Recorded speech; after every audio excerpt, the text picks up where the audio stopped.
নারায়ণগঞ্জে প্রায় ১০ কোটি টাকা মূল্যের অবৈধ ভারতীয় শাড়িসহ পাচারকারী চক্রের এক সদস্যকে আটক করা হয়েছে।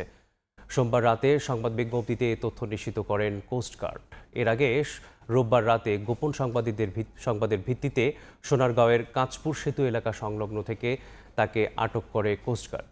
এ সময় কাভার্ড ভ্যান তল্লাশি করে শুল্ক ফাঁকি দিয়ে অবৈধভাবে আনা বিপুল পরিমাণ ভারতীয় শাড়ি পাওয়া যায়, যার মূল্য প্রায় ৯,৯৬,৭০,০০০ টাকা।